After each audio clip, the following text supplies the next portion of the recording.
वाढली दादा. थोडासा जर विचार आपण केला ना, आज मुलगी प्रत्येक भागामध्ये पुढे आहे. बघा तुम्ही, जिथं मुलगा डॉक्टर आहे मुलगी सुद्धा डॉक्टर आहे, मुलगा इंजिनियर आहे मुलगी सुद्धा इंजिनियर आहे. नव्हे नव्हे, एक स्त्री या देशाची पंतप्रधान होती, एक राष्ट्रपती होती, एक चंद्रावर जाते, एक मंगळावर जाते. आणखी किती सांगावं. नव्हे नव्हे, वारकरी संप्रदायामध्ये श्री संत श्रेष्ठ जनाबाई, बहिणाबाई, मुक्ताबाई अशा कितीतरी महिला संत होऊन गेल्या. पण तरी सुद्धा मुलगी जन्माला आली की त्या मुलीचा तिरस्कारच करतात. आजी म्हणते मला नको ती कार्टी, बाप म्हणतो मला नको ती कार्टी, नातेवाईक देखील त्या मुलीचा तिरस्कार करतात. पण ऐका ना दादा, अरे त्या मुलीचं अंतःकरण म्हणतं, अगं आई मला देखील हे जग पाहायचंय ग, मला देखील जन्माला यायचंय, मला जन्माला येऊ दे. ती मुलगी म्हणते, सांग ना आई मला कोण वाचवणार, सांग ना आई मला कोण वाचवणार, तुझ्या विना जन्माला कोण घालणार, तुझ्या विना जन्माला मला कोण घालणार. होईन मी मोठी शिकून शहाणी, घेईन भरारी पाखरू होऊनी. होईन मी मोठी शिकून शहाणी, घेईन भरारी पाखरू होऊनी. शाळेतून घरी आल्यावर काम मी करणार, शाळेतून घरी आल्यावर काम मी करणार, तुझ्या विना जन्माला मला कोण घालणार, तुझ्या विना जन्माला मला कोण घालणार. म्हणून ती मुलगी वाचली पाहिजे, म्हणून येऊ द्या त्या मुलीला जन्माला, नका विझवू त्या वंशाच्या पत्नीला. पहिली गोष्ट मुलगी वाचली पाहिजे. दुसरी गोष्ट, तुम्ही देवाचं दर्शन नाही घेतलं तरी चालेल दादा, परंतु घरातल्या मायबापांना विसरू नका. फक्त आईवडिलांची सेवा करा, वेगळा परमार्थ करण्याची गरज नाही. आई कोण आहे? आई मायेचा सागर, चैतन्याचा जागर, समृद्धीची घागर. आई कोण आहे? आई भाजीतलं मीठ, हक्काचं व्यासपीठ. जिच्यावर आपण हक्कानं रागावतो ना, ती कोण असते? ती फक्त आपली आई असते. आ म्हणजे आत्मा आणि ई म्हणजे ईश्वर, ती म्हणजे आई आहे. पण त्या आईला आपण विसरतो, तिच्या उपकाराला आपण विसरतो. आपण म्हणतो त्यांनी आमच्यासाठी काय केलं. अरे जन्म दिला, हा सर्वात मोठा उपकार त्यांनी आपल्यावरती केलाय. जन्म दिला आईने मला, उपकार हा मोठा झाला. जन्म दिला आईने मला, उपकार हा मोठा झाला. ठेच लागे जरी पायाला, अश्रू येती आईच्या डोळ्याला. जन्म दिला आईने मला, उपकार हा मोठा झाला.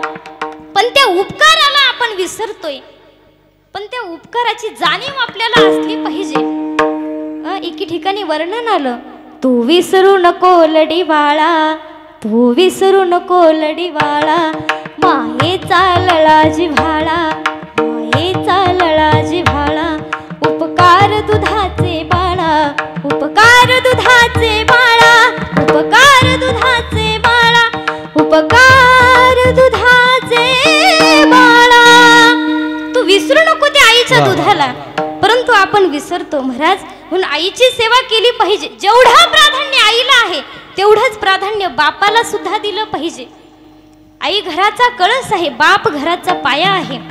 मी नेहमी कीर्तनामध्ये सांगत असते, आता प्रत्येक महाराज लोक आईचं गुणगान गातात, पण बिचाऱ्या बापाचं नाव सुद्धा कोणी घेत नाही हो.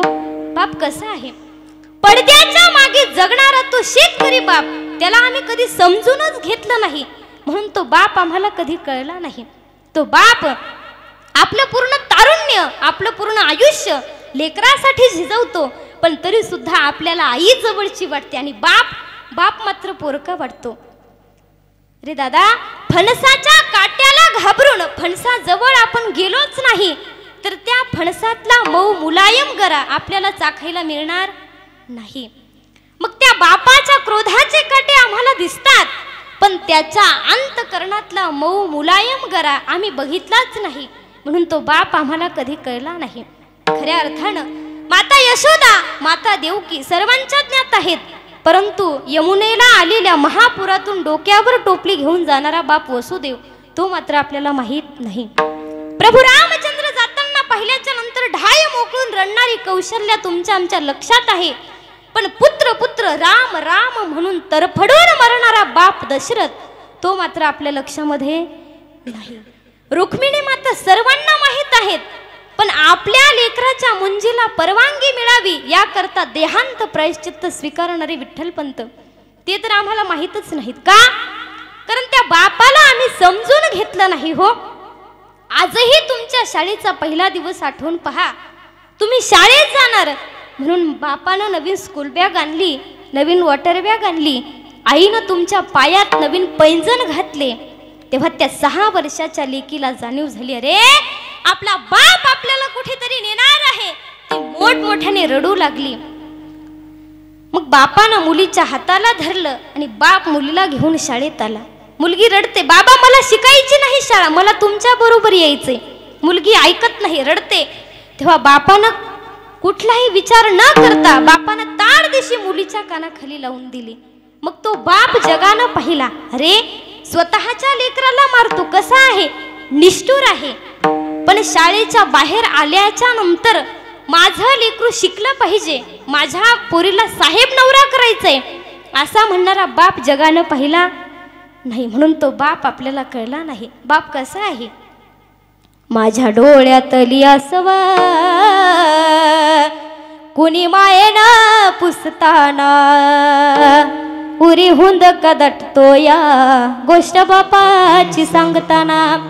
त्याच्या फाटक्या सदर्याला किती थिगळ जोडलेली, कशी आयुष्याला त्यानं कातर लावलेली. मला कसस होत या कुणी बाबा म्हणताना उरी हुंद कदटतो या गोष्ट बापाची सांगताना. कसा आहे तो बाप? अनेक कवितांमध्ये त्या बापाचं वर्णन करतात.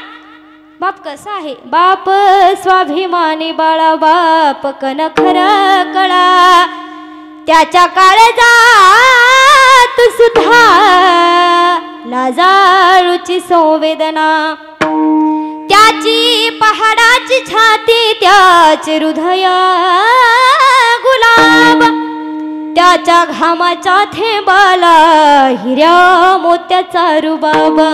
बाप तलवार ढाल, बाप पेटती मशाल, त्याच्या पापामध्ये कुणी नाही वाटे करी होत. बाप घराचा तो पाया, कळस त्यावर जेव्हा खचतो ना पाया, तेव्हा कोसळते घर, तेव्हा कोसळते घर. म्हणून आज माझ्या कीर्तनातून फक्त 2 गोष्टी घेऊन जा. आई वडिलांची सेवा करा, एवढं जरी तुम्ही घेऊन गेलात तरी माझं कीर्तन सफल झालं असं मी समजेन. कसो झाले त्याच्या चरणी समर्पित करणार आहे. परंतु आज माझ्या कीर्तनामध्ये अतिशय उत्कृष्ट ज्यांनी साथ दिली असे सर्व गायनाचार्य मंडळी असतील, हरिभक्त परायण आमचे आदरणीय नामदेव महाराज असतील, उद्धव महाराज असतील, सर्वच महाराज मंडळी. आता महाराजांची नावं काय मला माहीत नाहीत, म्हणून सर्व महाराज मंडळी सर्वांचे धन्यवाद मानते. मृदंगाची साथ ज्यांनी दिली असे आशिष महाराज असतील त्यांना देखील धन्यवाद देते. तसेच आजचं कीर्तनाचं सौजन्य ज्यांचं आहे संगीताताई, त्यांचे देखील धन्यवाद. आणि यूट्यूब चॅनल देखील दादांचं आहे, त्या दादांचे देखील अंतकरणापासून धन्यवाद. पुन्हा एकदा सर्वांचे धन्यवाद. आणि आज माझ्या कीर्तनातून जरी काही चुकलं असेल महिला मंडळ, तरी तुमचं लेकरू म्हणून मला क्षमा करा, तुमची मुलगी समजून मला क्षमा करा.